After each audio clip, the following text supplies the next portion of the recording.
Number 1-13, and this is about buyer-tenant agreements, and it says the realtor must advise. So I have a big on number 5 because it totally blows me away. I don't know what they're talking about. So I've climbed the mountain, you are the guru, and you're going to explain all things to me. It says, the possibility that sellers or sellers' representatives may not treat the existent terms or conditions of offers as confidential unless confidentiality is required by law, regulation. You know what? I'm going to read this whenever I can't fall asleep. It's probably a good idea. Or by any confidentiality agreements between the parties. And I'm like, what? Then we have also, while you're thinking about that, Yeah. let me throw another one in. Item number 2 is must advise the amount of compensation to be paid by the client. Show me the money. You remember that movie, Show Me the Money. Show me the money. Well, that's, funny enough, that's kind of fits into what we were talking about earlier, where buyers say, well, no, I've not signed any agreement with another agent. And so another agent will take them out, show them a home, and then, they feel like they've closed the deal, they're entitled to the compensation. Okay, we talked about that off camera. So you okay. start over with that story. Okay. All right. Okay. We have a couple of instances where a buyer will call to see a home, and the agent will ask if, have you been working with another agent? Well, we've had someone who showed us homes. Have you ever written an offer? Yes, no, maybe so. They can't remember.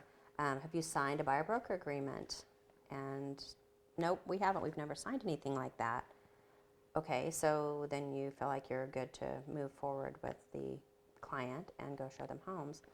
But lo and behold, when you get down to the end of the transaction, someone comes wanting to get paid for this transaction because they had a signed buyer broker agreement. So you always have to let your buyers, your tenants know that they have signed a buyer broker agreement. And sometimes a buyer will sign an offer on a home and not realize that behind that offer is the buyer broker agreement, and that they have tied themselves to this realtor or this agent to purchase a home.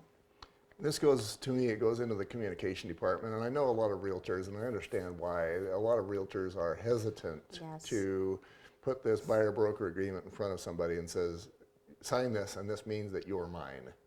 And in reality, we should be doing that when we meet clients, so that they understand this is the rules that we're going to play with. I'm going to be your agent.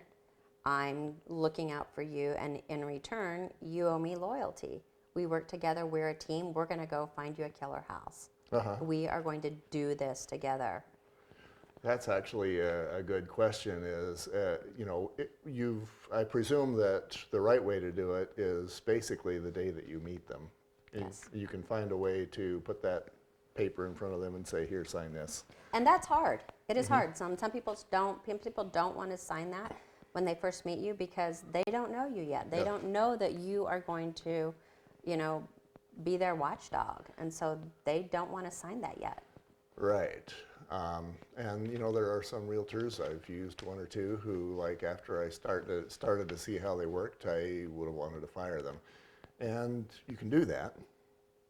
And so maybe that's how you sell it, is say, look, sign this document, we're going to go out and kill it, but if we don't, you can fire me with an email. Yeah, and we'll make that a mutual benefit, so that we're not working together, and I don't feel that I can represent you well, I can fire you. It is very liberating. It is. People are afraid to do that because, that is a paycheck. It's a deal, but just that feeling of freedom and I've got this, it's worth it. Yeah. So that's the way to properly do it, and then the way to not properly do it is slide it in underneath the REPSI. Yeah, so whether you're signing it all at once in person or you're doing it on DocuSign or .loop, put it in a separate document. Label it buyer broker agreement. When you email it to your client, explain in the body what it is. When you talk to them on the phone, hey, I'm sending you the offer. These are the terms. I'm also going to be sending you the lead-based paint addendum. Explain what that is. The zoning disclosure, for a certain city, the buyer due diligence, and explain what that is, how it will protect them. And there's the buyer broker agreement. This explains that we are working together, what my compensation is. And then you can get into these other items here that explains cooperation. Now, the seller is going to be paying, offering the buyer's agent a commission.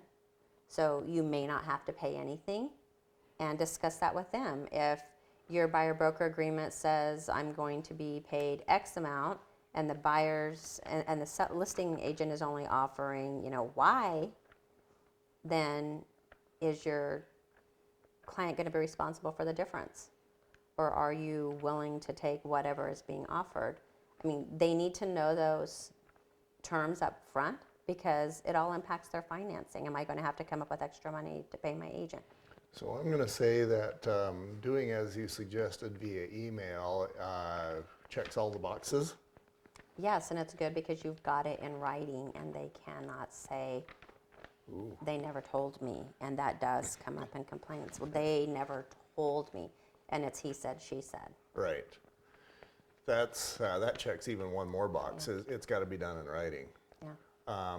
And it is because you've got the contract, but a lot of people sign the contract without reading it. Yeah, and me, I know how lazy I am. And so when I get an email, I'm going to go, oh, crap, I've got to read this, And then I've got all these boxes, and so I probably do like everybody else. I have... Next. Yeah. Yeah. I don't know. Maybe there's a lawyer somewhere out there that reads all those. Maybe. But I was about to make the argument that, one step higher than doing it via email is to actually tell people in their face, this is what I'm doing. But that doesn't check that last box. Right. And so maybe However, if you sit there and you do it in person, and they fill out these papers in person, and you've got wet signatures, I think people are going to reasonably expect that you had a conversation. You didn't just say, hey, sign here, sign here, sign here. Right. So sign it in person with wet signatures, or if you're going to be, and like I said, like I've got people buying a home right now, they've never seen it. Whoa. Never seen it. And I went through, we did 2 tours. We did a tour where one of us went through with the slow camera and took another tour on top of the MLS photos. I went around and did Marco Polo video underneath the sinks, the water heaters, the slope of the lawn, the roof, just so they can see those things that they would look at in person. So they've got both items. They've got an offer on the home. And they'll do their inspection, but I've done everything I can to get them all the information up front. But when I sent them the offer, I sent them the offer in one email, and I sent their buyer due diligence and their buyer broker agreement in a separate .loop document.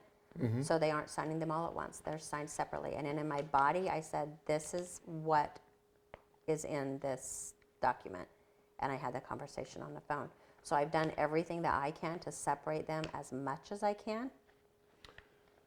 So this dead horse that we're calling communication, what I'm seeing is that you're doing the communication. The Marco Polo is communication.